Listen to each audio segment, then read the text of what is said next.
Hey guys, welcome back to another episode of the Butterfly Effect podcast. Today we're going to be talking about episode 5, the final episode of The Wolf Among Us, titled Cry Wolf.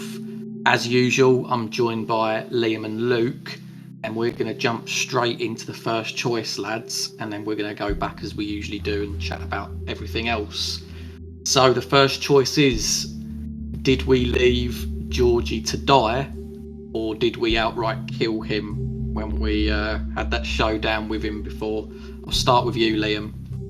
I think I put him out as misery. I think I was in the mindset the guy's a pawn. Like, at the end of the day, there were kind of good intentions. He sort of wanted to protect Vivian, didn't he? So I just was like, yeah, you know what, bigger fish to fry. You're gonna die anyway. I might as well let you out your misery early rather than leave you to bleed out. So yeah, I killed him instantly. I will question though. I don't know why Big B didn't go for the throat. He had to claw him in the wound. That must have been even more painful to the point I probably regretted it. I'd rather let the guy bleed out in that case. But yeah, I put him out as misery, if you can call it that. I remember thinking exactly that, Liam, where I also put him out of his misery. And in a choice-based game where you do an option because it's worded really nicely, and then it's actually proper brutal, not quite what you imagined. That was exactly that moment. I was like, I'll tell you what, I was quite harsh on Georgie, but now he was dead, I felt that's enough. I don't need to add salt to the wounds, literally. So I was like, I'll just kill him quick. And then he does it in the worst possible way. It's like, why like that? Oh, fair enough. I'm glad you both did that because I don't know what come over me yesterday. I must have had a bad day or something, but I was an utter dick in this final episode. It's like in the build-up to this, you get the options, don't you? Like when he's telling you, he's admitting his involvement and stuff. You can you have the choice to hit him twice, and I think you can try and take the ribbon off Vivian as well. I went for both. I went for all of them things, and then when you get the choice, whether you leave him to die or whether you kill him. I was just like, nah, mate, I'm going to leave you to die. And there was just something nice and dramatic about Big B just walking out, starting to light up a cigarette. And he's just there. You got this blood trail, and he's just there, and he's shouting every name under the sun towards you. So yeah, not a nice end for Georgie in my one, but from what it sounds like, there wasn't for you either. It's interesting because I remember the first time I played it, I kind of felt a little bit sorry for them, but on this playthrough as I revisited, I was very much they are all still bad guys. There's not one of them that is good. They all for example, he still put all of these girls in that position. So did Vivian. So I was a little bit harsher to them on this playthrough, but yeah, no, I guess there is complexities there. So I can see why you would play it harsh, because I think in ways they deserve it. Yeah, that's the thing. I actually was really impressed. I was going to mention this later, but I was actually really impressed with the opening to this episode when you've got this whole cast of villains in there, and it was the first point in the game where I could almost see Big B was physically vulnerable because you've got the Crooked Man there. You've got, in my playthrough, you only had one of the Tweedle brothers. Bloody Mary can come in. George is there. You've got the Jersey guy. And it really did feel that he was in the lion's den. So, I don't know. I think there's a little part of me as well that was you know what? I've killed one of them already. So, I know he dies anyway. But I wanted to do it as, brutal as possible. And I think another reason is just that I'm probably not going to touch this game again for a long time, if ever. So, I was let's go out with a bang, you know. But yeah, we can now move on. We're jumping forward quite a lot here to the second choice, where you can have the option as to whether you just kill the Crooked Man outright or whether you can give him a trial. So I'll start with you, Luke. What did you do? I honestly didn't even know it was an option not to give him a trial. I forgot that. I've always given him a trial just because Snow went, don't kill him, don't bring him in. And so I've always brought him to trial. But as I was playing it this time, I was like, oh, wow, is there a version of the story where there isn't a trial? And if so, I was really tempted to get that ending. But just for the sake of reminding myself how I played it the first time, I did take him to trial again. But I am dying to know if any of you guys did the opposite. Yeah, I mean, I took him to trial myself. I did in my blind playthrough, and I looked at, as always, I'm the one who's not playing this, so I'm just looking at YouTube playthroughs, and the person I watched brought him to trial. I think it's just the right thing to do, kind of like the way Snow's taught you, and, you kind of probably just want to do that lawful by the book way for Snow's sake. But yeah, I did do a little bit of research, and when we get to the trial later, I can fill you in with what happens if you don't, if you kill the Crooked Man outright then and there. Oh mate, just say it now. Tell us now. Oh, okay. Yeah, cool. So, the way you bring him back to trial, and then, he's obviously really good with his words. Obviously, in this case, you just bring back, a corpse with you. And Snow, is disgusted with you. So she's super angry, apparently. The only two people who are happy are obviously Holly and Grendel, who are like, yeah, that's it. So, you just basically, bring back a corpse with you. And then everyone else attacks you and Snow about your doings, which kind of leads to the same thing anyway. But yeah, obviously you don't get to do the whole fate thing where, you throw him down the wishing well or rip his head off at the end. Instead, you get another choice where you can actually outright walk out on the trial. I think before Narissa gets there, and you can actually say, oh, fuck this, when Snow's yelling at you, and you can just leave the trial early. And it's almost like you can get the ultimate villain ending if you do it that way, because you've completely neglected Snow's orders. So yeah, I thought that was pretty interesting. But then you obviously do have the nicer route where you can hang on, and Narissa can kind of save your skin a little bit. But it seems like either way, there is a lot more tension with Snow. Damn, that actually sounds pretty good, because for me, yeah, I took him to trial as well, and it says it's in the majority of 67%. But yeah, I mean, the next choice is also at the very end of this whole trial scene. And it's basically what you do with the Crooked Man. You can either throw him in prison, you can rip his head off, or just throw him down the witching well. So yeah, we'll start with you, Liam. What did you do? I believe in my blind playthrough, I threw him down the witching well. But in the playthrough, I just watch. The person imprisoned him. And I mean, I'll hold my tongue in case one of you guys did that, but it's fairly interesting because I never knew what happened until now. But yeah, I don't know why I threw him down the witching well. Obviously, I'm sort of talking about a decision I made 10 years ago now. But I guess because the room's deadly split whether you should imprison them or throw them down the witching well. So there's almost no right or wrong answer if you're reading the wider room. I think now I'd probably actually imprison him, but I don't know, because I feel like maybe Big B has quite a lot of blood on his hands. In my case, I killed Tweedledum, I burnt Auntie Greenleaf's tree, I've killed Georgie Porgy.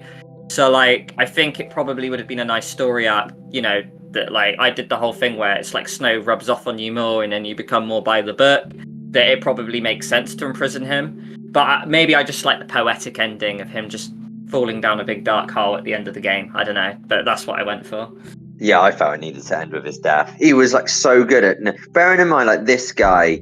And again, as I said in the last analysis, I never really bought into this whole the Crooked Man's a nice guy thing. And obviously that's kind of how this all ends, with the Crooked Man almost convincing people that's him. And I was like, I can't let this guy live. So I kicked him down the witching realm. I did have an ex-girlfriend who I let play this, and she tore his head off. The relationship didn't survive much longer after that, out of pure fear on my part. But I have also seen that ending. Oh god, I mean, for me, I'm quickly going back to the trial one. Actually, the reason I took him to trial, because obviously I've been quite brutal in this one so far, but it was that whole Snow thing, and I was like, you know what, yeah, I'll also as well, I just wanted to, because I'm pretty sure my blind playthrough I took to trial as well, and I was like, I did want to refresh on that scene again. But as far as this choice, yeah, I'm pretty sure my blind playthrough, I just threw him down the witching well. But this one, I was just like, yeah, the savagery just come out again. I was just like, I'm just going to rip the guy's head off. And he ultimately goes down the well anyway. And I think it is interesting. But there is one thing, and I'll mention this now before I forget it. But in the whole trial setup, there were moments where he was with these convincing arguments. On the whole, though, it come up in the top left that I was winning people round. They were coming to my side, X, Y, and Z. But when it come to the actual thing at the end, once you've done the deed, once you've ripped his head off, everyone was like, oh, you know, it's a democratic vote, you know, we want Bigby to do it, sort of thing. But afterwards, they're then like treating me like shit, like I'm hardly there. You go to Snow's office and she just sort of kind of like acknowledges you, but you can tell that it's a little bit frosty, the relationship. And you can just tell that Bigby, like, it's almost as if they're sort of they're pissed off that you ripped off his head. And I'm sat there thinking, well, why did you give me the power, you know? Why did you give me the ability to do what I wanted? So I'm guessing, like, I don't know whether it was necessarily like the worst ending or like, you know, in terms of like Bigby and like his relationship with the, you know, Fables, but it certainly wasn't a good one. Kind of the more of the story of Wolf Among Us, though. Like, they all run to Big B when there's danger, but as soon as there's not danger, they're kind of ashamed of him. And I think there is nice about that ending, Jack, for you, because I think that is kind of like how it started, and there's almost like it's come full circle, and actually the world's okay again, and Bigby Wolf is just this lonely guy that everyone's kind of like ignores. So I quite like your ending. Have you do you know what happens then if you imprison him? Not a clue. It's interesting. Like, before I get there, I'll talk a little bit about anti-Greenleaf and the significance of the burning the tree choice back in episode 3. But the playthrough I watched didn't burn the tree. And anti-Greenleaf, you know, like, she can either be hostile against you if you do burn the tree and, you know, kind of siding with, I guess, the Crooked Man. But, like, in this case, she's got no quarrels with you because she tells the group, oh, he actually offered me a job, which surprises the Crooked Man because she tries to win her over and she can actually back you and kind of, like, go against him. But all her quarrels are against Snow, who tried to burn the tree. So she attacks Snow, so that's kind of, like, where they angle her. But because she's so irate with the Crooked Man, you know, she's like, oh yeah, like, you don't have to throw him down the witching well. I can imprison him with my magic. And that's interesting as well. And then that's what they basically did in the playthrough I watched. And then, you know, you've got the whole scene at the end where you've got Colin and Toad and stuff. The Crooked Man ends up being turned into a crow or a blackbird and put in a cage. And then you put that bird, you know, in the back of the car with Toad, so it goes to the farm.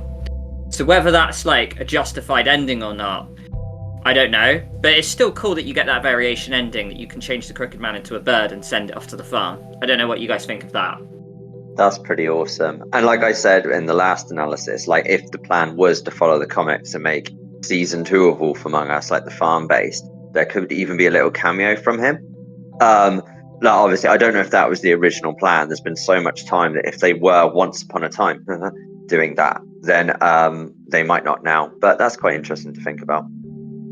Yeah, it's just cool as well that the whole, like, you know, we talk about the significance of all these choices in these TellTale games. It's cool that that tiny little one, do you burn the tree or not burn the tree, can have that level of impact in the final conclusion of episode 5. Interesting what you say about Auntie Greenleaf, because she actually ended up... I burned the tree, didn't I? Of course. But she still ended up siding with me in the trial bit. So I don't know if it's like a dialogue thing or if it's just like a TellTale classic linear thing. But she didn't side with the Crooked Man in my trial. Oh, okay. I might have got that detail wrong. What's interesting that I want to ask you, Jack, does she still offer her magic to imprison the guy then? Or do you actually have to not burn her tree in order to get that? I don't remember her offering that. No. I remember Lawrence had a little moment, because obviously he's still alive, isn't he? He had like a little speech about faith and that. But no, the only thing I remember her saying was, yeah, she was just like one of the voices of like the crowd saying a general message like, oh, you know, he needs to be punished, yada, yada, yada. But I didn't know if that was what you said. I didn't know if that was after you choose to imprison him or whether that was before the choice. So that's I'm cool. I was going to say, sorry, that might be a thing where, like, if you don't burn the tree, that has the potential to unlock an ending at the end, which you can choose or not choose to do. And if that's the case, that's still fucking epic. Yeah, because obviously if he doesn't get imprisoned by her, then there's got to be another ending where he's imprisoned, you know, in just a standard jail cell or something, I'm guessing then, or I don't know. But yeah, no, that's pretty cool. It's something I want to go back and look at, actually. So yeah, going on to the final choice, What have I got written here? I think it's basically your last words to Narissa. There is also the choice of like, did you get offered to give the beetle that TJ gives you to Snow or not? But that was like such a lame choice that I was like, why is this even on there? Which monster wouldn't do that? And I think 6% didn't, which is clearly like a second playthrough, like playing around playthrough. But that's such a weird choice. Or Jack hating NPCs, where Jack's like, no, I don't have time for this, TJ. We're moving on with the game. No dilly-dallying. That's the thing, I didn't even notice it. So again, yeah, it's just my overlooking of like NPCs. A bunch of choices that didn't come up in the final screen that I want to ask you guys about when we finished with all the choices, because like there are a few that I thought were important, but they weren't in the title screen. But you do carry on for the other choice, Jack. Yeah, all right. So yeah, it's this final main one that they've put, and it's your final words to Narissa. I'll go first. I've just basically said that I hope I did good here, because you are right, Luke. There was some sort of poetry to my ending, and I think that what she then said to me felt fitting. You know, it's almost like I don't know. I'm trying to think of maybe like a modern film. Maybe take like The Dark Knight, for example, Batman. Like, he doesn't exist within the laws, does he? He's a bit of a vigilante. He's got to do things a certain way, but people can understand why he did it. And I think that's sort of what my Bigby playthrough was. It's like, I had to get tough, I had to get mean, I had to fight fire with fire at times. Not everyone's going to like it, but it is necessary to get the right conclusion, at least in my mind anyway. And that's basically what she was saying to me. But yeah, I just turned around and said, I hope I did good here. And then, you know, she said bye and walked off. But what about you, Luke? I did exactly the same. Just felt right, and it felt where Bigby's character ended up. That's kind of what I felt I wanted to say. Yeah, I didn't realise there was a choice here, lads. What were the other options? Just let her walk away, like, I don't care about you. Yeah, because obviously I remember like the big twist in the finale, but I don't remember the choice factor, so I'm not able to chime in on that one. Oh, fair enough, Ski. I mean, I've got to say, there's quite a lot of actually to this episode that we can still cover, so I'll open it up to you guys. Is there a particular thing you want to start off with? One choice right at the start, where like you're offered a chance to like go, right, who did it then, Sheriff?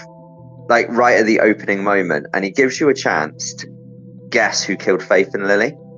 And what I did is I said, tell me then, because honestly at that point I didn't know. And I didn't want to guess wrong and look like an idiot because I felt that wasn't Bigby. And I thought that was quite a cool moment because I wasn't expecting that to come up yet, because it's the very first thing that happens. And I kind of forgot about Faith and Lily throughout the process of, as the story came more about Crane and then about the Crooked Man, the original murder kind of got forgotten. And then they just throw you into the deep end at the start of the episode. And I think I was expecting the mystery to kind of come back by the end. But to ask me outright, right, who did it then, solve the case, was very harsh. I want to know what you guys did. Well, the playthrough I watched, like, I'm pretty sure the Big B just was like, I'm not fucking around, started kicking tables, and then the Crooked Man was like, alright, if you must know, it was the pimp. So yeah, like, I don't think the playthrough I watched, and I wouldn't be able to tell you from my blind playthrough. Yeah, honestly, for me, I didn't make a guess either. I'm pretty sure there was like you say, there was a moment where you say, oh, tell me more. And then this Crooked Man just starts saying, oh, well, we'll handle it internally. Don't worry about it, trying to diffuse it. And then, yeah, like Liam, sort of similar thing. I started just to kick off. And, you know, I think there was then a choice whether you grab the Crooked Man or you grab someone else. I can't remember who it was, though. I went for the Crooked Man, and then it just sort of all fell apart, and then that's when the big fight sequence happened. Yeah, it was a nice sequence. What I love about this episode is it is like non-stop action. Even the trial slows it down at the end, but I think that's actually quite nice. It gets all of like the action out the way, and then ends up with the trial. There's something I really like about that. But it was so nice, that little brawl in the room, especially when Bloody Mary appeared out the mirror, when clearly she's not there, and you're like, when the fuck is she? And then you sorry, you could bleep out that swear word. I lost myself because I was so caught up in the moment. And then you turn, and like there's the reflection of the room but there's someone else in the reflection. That person turns and then just walks out the mirror. I was like, that's an entrance. That was pretty good, actually. You know what, though? Get a minor quibble out the way. There was something that sort of this whole opening fight sequence, it did get a little bit ruined for me. I don't know if this is just a standard thing for everyone or whether it was just somehow to do with my game. In the fight sequences, the screen did keep freezing. So you've got like this dramatic music, and then maybe you have to perform a QTE, and the camera sort of like cuts to a certain couple of characters. The music's still going, but the game just freezes for like a good 5 or 6 seconds. And it happened like 3 or 4 times in this one sequence alone. So like, it was good to have the sequence, and I liked it when they all turned into their own like weird demon thing, and you could, you know, fight it out and whatnot.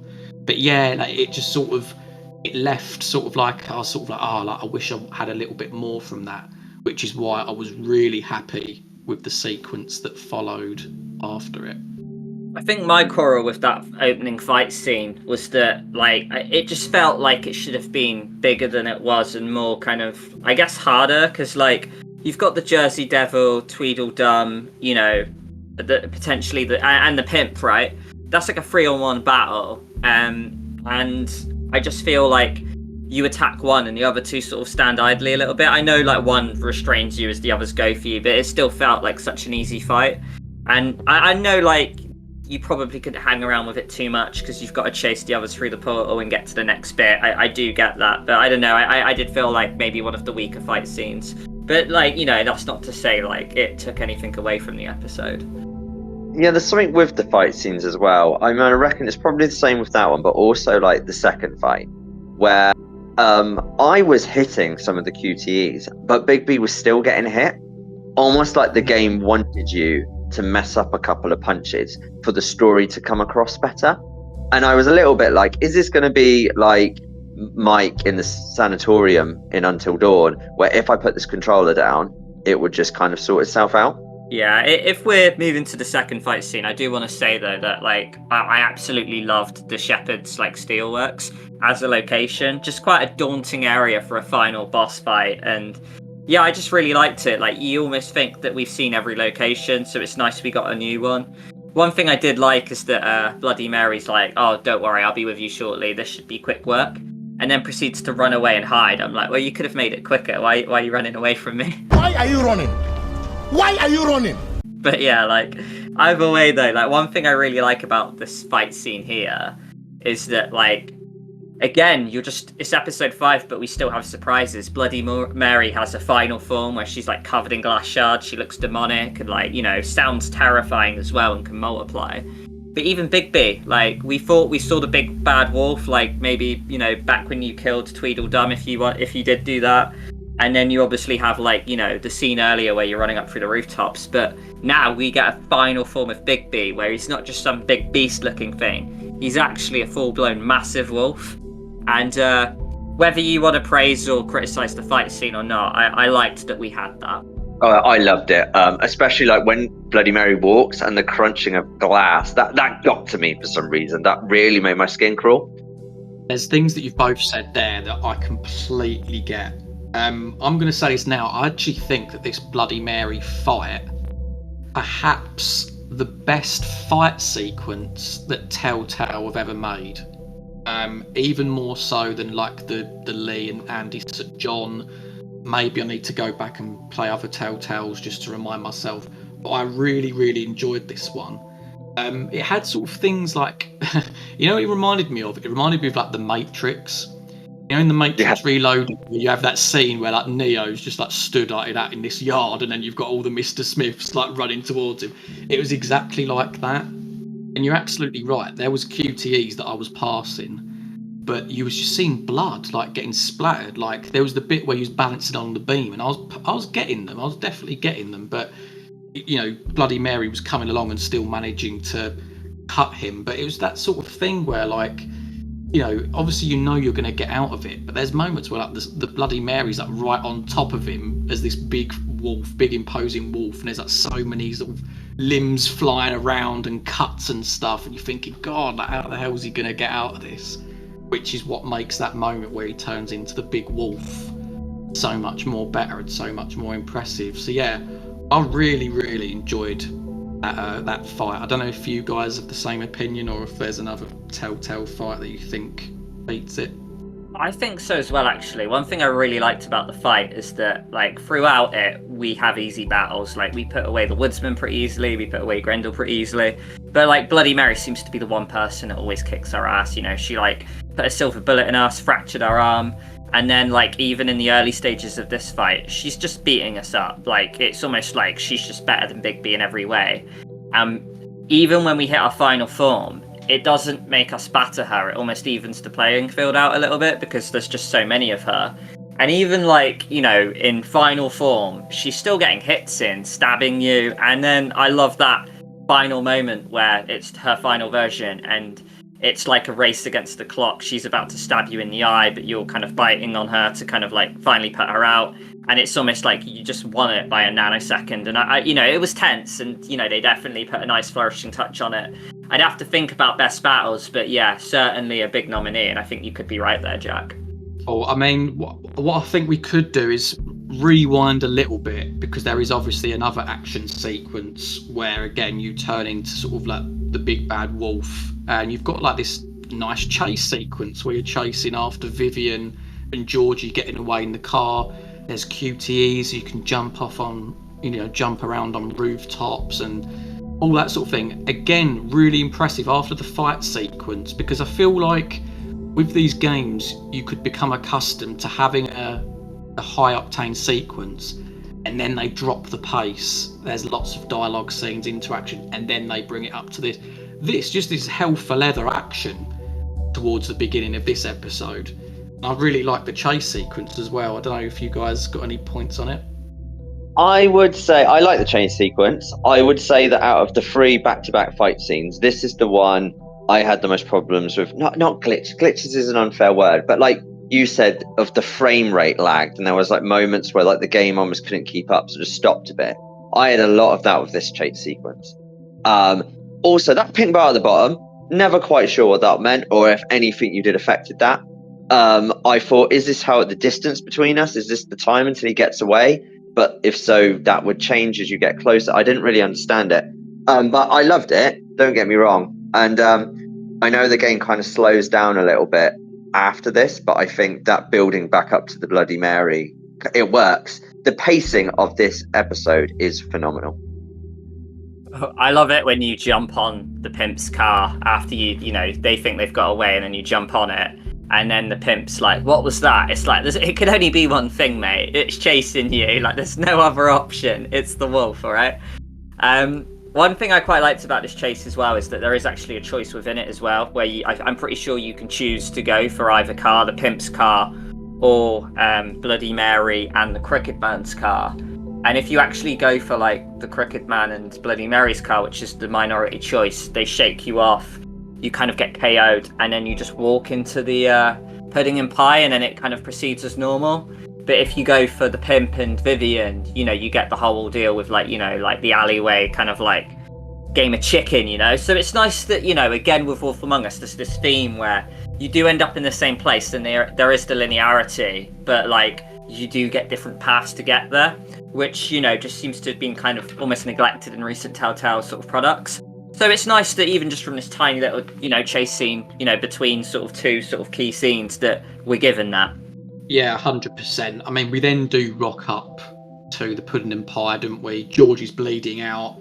Vivian's there. She then has a reveal, and obviously, like, this was actually still a surprise to me because I completely forgot about this episode altogether. But when then she reveals her involvement in it, and as I mentioned before, I was just completely savage. I went to go straight for the ribbon. But what I was hoping one of you would explain to me, because I feel like it's a little bit fuzzy, I'm not quite sure on it.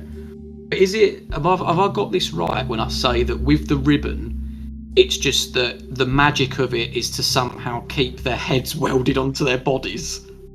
Or is there more to it? Because obviously when she took the ribbon off, suddenly her head fell off, and I was like, oh, what? So it's to keep secrets. It's like almost like a magical handcuff. So I believe in the original fairy tale, they gave her and I don't know this fairy tale at all, so I'm just picking up what I'm picking from Wolf Among Us. But she had the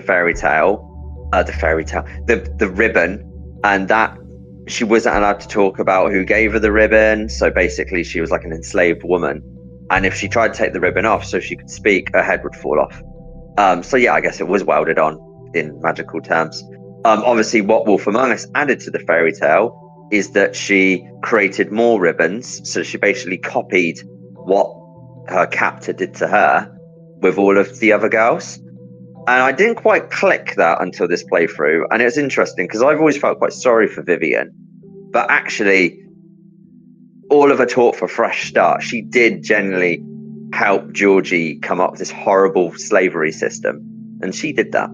That's the thing, because it's like all of the characters, for one reason or another, they've all got their own motivations, and it tends to be as a result of fear, doesn't it? Whether it's Georgie killing Faith and Lily because he was worried about what the Crooked Man was going to do, and then you've course got Vivian, who she says, I think, that Faith was, had leverage on Crane, and that's how Vivian got into it, and she sold Faith off. But it's really good because ever since playing this episode 5, we've done this series basically should characters be forgiven, or we just basically talk about grey characters. And just from this one episode alone, I think there's potentially a couple of characters where there could be a really good debate there, and I think Vivian is perhaps one of them, because it's just, again, it's sort of that whole motivation thing, weighing it up, but also there's murkiness within that as well. So yeah, maybe you have to put a pin in that, mate. It's interesting because Vivian is a little bit like the character that you were looking for. Like last episode, Jack, you were talking about how you wanted the twist villain of the Crooked Man to be someone you knew before. In many ways, that's Vivian. Vivian is the one who was in the background for the entire story, but really she had the key to everything. And I think Vivian was actually that twist villain you've been looking for that whole time. Yeah. That's a good point, actually. I'm glad you said that, because it actually makes a lot of sense. But yeah, it was good. And to be honest, I was surprised when you first go into the room at the start. I was thinking, what is Vivian doing here? So when you get that big reveal, you're like, oh damn, she is actually really involved in this plot. One thing she says though, it did make me laugh, so I had to quote it. It's when she's talking, I think it's when she's essentially defending Georgie about his involvement, with the murders of the two girls, and she's just casually says, "Oh, everyone makes mistakes." It's a big B, and I'm like, what? A double homicide, and you're there, oh, everyone makes mistakes. It's just it made me laugh quite a bit. But I'll have to see the Crooked Man pull that one out at trial. Oh, we made a mistake. Oh, all right then, we'll let you go. Yeah, exactly. But I mean, I don't know if you guys have got any other points about anything else in the episode, or whether we wanted to head towards that final conversation with Nerissa. One thing I wanted to touch on is Colin and Toad, unless you had anything before that, Luke. No, I'm happy to talk about Colin and Toad. Yeah, it's just cool again, because we mentioned the anti-Greenleaf choice in episode 3 and how that can affect something, at the end. It's cool because the playthrough I watched, the person didn't send Colin back to the farm, but I guess Toad has to go there regardless. And it's just cool to see the level of variety. If Toad gets sent back to the farm but Colin doesn't, he mentions, oh yeah, but your pig friend, he's not coming with you, he's not coming with me, is he? And that is cool because it almost highlights a little bit of potential corruption still within yourself, within Bigby. Maybe Colin should have gone to the farm, because he's seen in an elevator with some beers, but it's just cool to see. Yeah, it is good, isn't it? Yeah. But yeah, and then obviously if you did send Colin to the farm, he's at the passenger seat, of the truck, and then, he asks for a cigarette, and then there's a tiny choice whether you give him the pack, give him one cigarette, or don't give him anything. So yeah, it's just kind of more nice little bits of variety that, don't affect the ending too much, but like we keep saying, the big theme of this, there is that whole thing of how the world perceives Bigby. And yeah, like maybe if you didn't send Colin to the farm, but Toad has to go there, it kind of highlights a few double standards, which I thought was really interesting. Yeah, I like that. It's like everyone's corrupt in a way. I mean, it's a shame it's taken this long for a season 2, because I feel like a lot of the farm stuff, like with Toad and Colin, massively depends on what season 2 is. Although I do think out of all the Telltale games, this is the one series where they can just keep Bigby and Snow, get rid of all the other plots, and it would kind of work. Like if it was just Bigby, Snow, and then a load of brand new fairy tale characters, that would be okay with me. But at the same time, it's interesting to think, like, where are Toad and Colin going to be in this second season? Funny you say, Liam, because that's exactly what happened to me as well. I kept Colin around, and then Toad was like really short with me. But what is it that actually makes Toad leave then? Because I'm guessing he has to go no matter what. But I literally told him in episode 4, yeah, you can stick around. You know, you don't have to go to the farm. So is it like, is there a particular reason? Is it because you kicked off, or because of Snow not liking you? Snow sent him off regardless, so it's probably better if you don't sugarcoat it, I guess, if you tell him the harsh truth. Because, like, I think in the playthrough I watched, Toad said something along the lines of, oh, you said I could stay, but Snow sent me anyway. So yeah, like, I'm pretty sure he ends up going regardless, and his dialogue will just change based off of what you said before. Yeah, it almost implies that Bigby and Snow aren't that perfect partnership. Like, Snow will go over Bigby's head. And I think that's interesting. It's like, are you playing it like you're a team and you send Toad away? Or is it that actually you can't protect Toad, whatever you do? Yeah, I mean, if you want, guys, we'll rock on to the final bit now, where we're talking to Nerissa. Now, this particular scene in general, I swear there's been like some theories on this. I'm not necessarily too familiar with them, so I don't know if you can like enlighten me on it. But in terms of like the choice at the end, whether you like choose to run after her or whether you choose to let her walk off, do you remember what you guys did? I chased after her. Yeah, same here. Not that it doesn't do anything. It just like fades to black anyway, doesn't it? So I think you get an extra line of dialogue from Nerissa/Faith. Be seeing you soon, Wolf. That, like, if you run after, you get that one line. You don't if you stay, I believe. Yeah, see, I wanted to talk to you guys about that. So what is it? Is that implying that Nerissa is Faith or something? I don't... Yeah, so like there's two schools of thought really. You know, I looked up some theory episodes. I'm gonna link it in the description below, but there's this girl called Foxbite who does this really good like kind of theory video on this. But there's two schools of thought. Basically, like, we can all agree that Nerissa and Faith is the same person. It's just whether it's Nerissa who was glammed as Faith or whether Faith's glammed as Nerissa. I personally believe it's Faith the whole time. You know, you can kind of believe what you want, but you look at the dialogues and they say some similar things. I mean, not just that last line, which gives it all away when she says, oh, you're not as bad as everyone says you are. But there's also just so many bits of dialogue. Like, one I can think of at the top of my head is, you know, her going, oh, do you like my ribbon? Which Nerissa will say throughout the game when Faith says that to you in your first interaction with her. But yeah, like, so like, it's the same person. It's just whether, you know, you've got Faith who, like, glammed someone as herself or whatever and dropped it on the doorstep and then made herself Nerissa, or vice versa, basically. But I guess, like, the reason I believe it was Faith the whole time as Nerissa is kind of like, I guess, the way she sort of looks at you throughout the game. Like, she kind of recognizes you and she wants to help you out. But also, I think in episode 1, when you look up that book where you're trying to find out who this Faith is, and then you kind of like find out, oh, it's that donkey person. There's a few lines of dialogue to suggest that this donkey person's a master at, like, kind of like evading capture.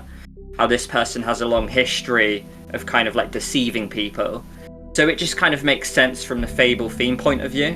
But, like, I mean, there are loads of theories and discussions out there, and I quite like the fact it's got a murky ending.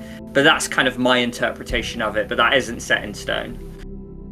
See, I believed what you said until this last time I played it. And then, because you're right about the book, it seems like such a Faith thing to do. Her whole thing is she disguised her way out of the situation.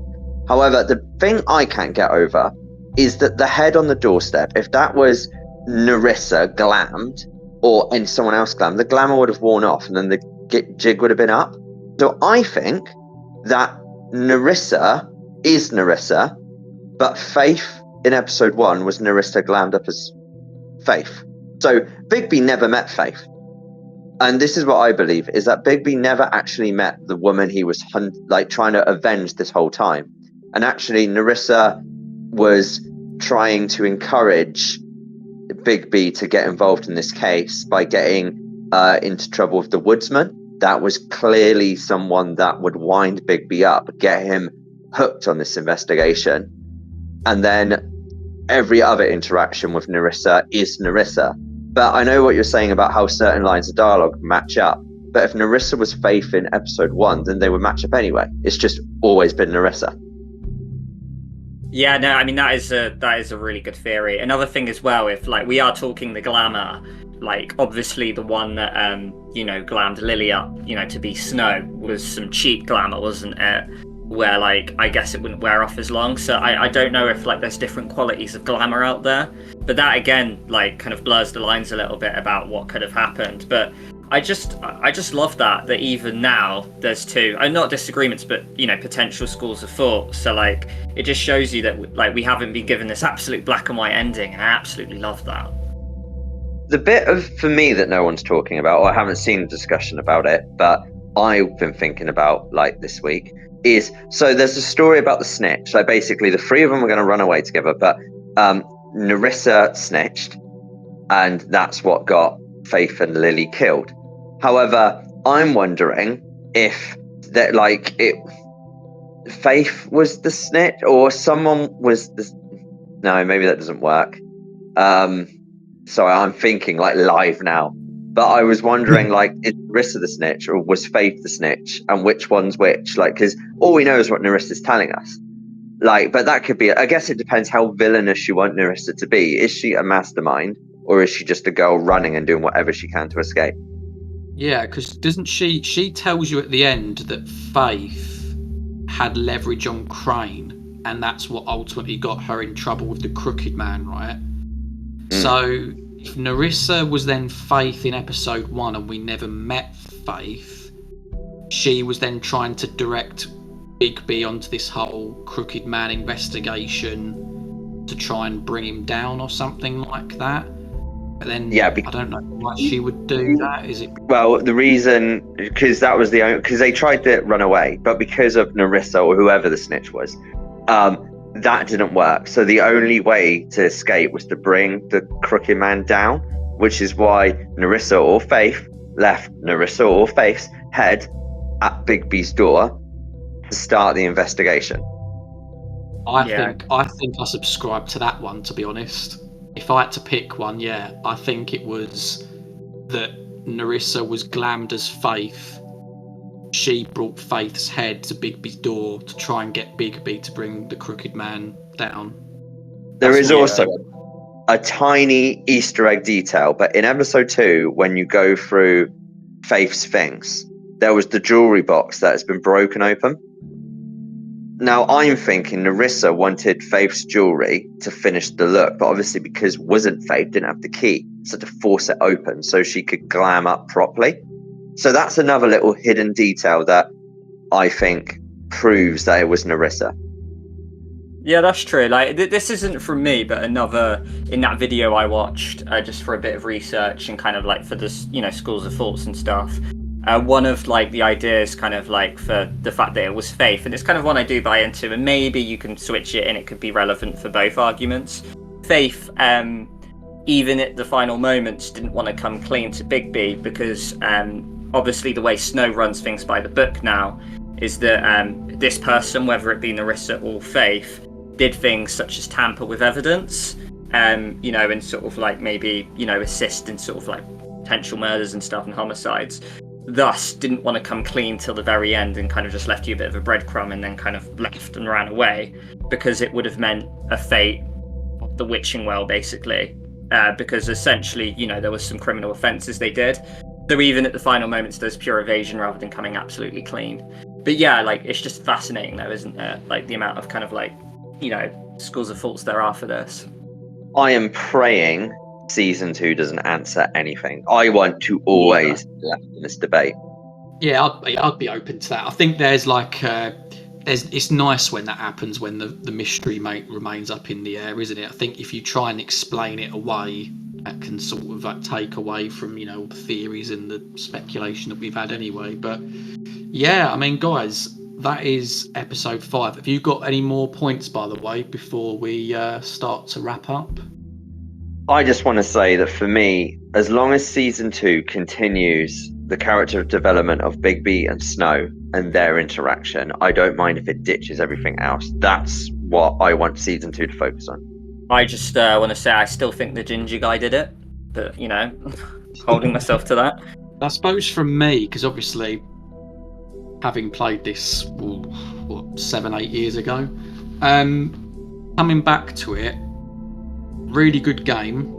Am I still good? Am I going to put it up as high as like some of the Supermassive ones? No. But before this, I sort of remembered Life is Strange more than this one.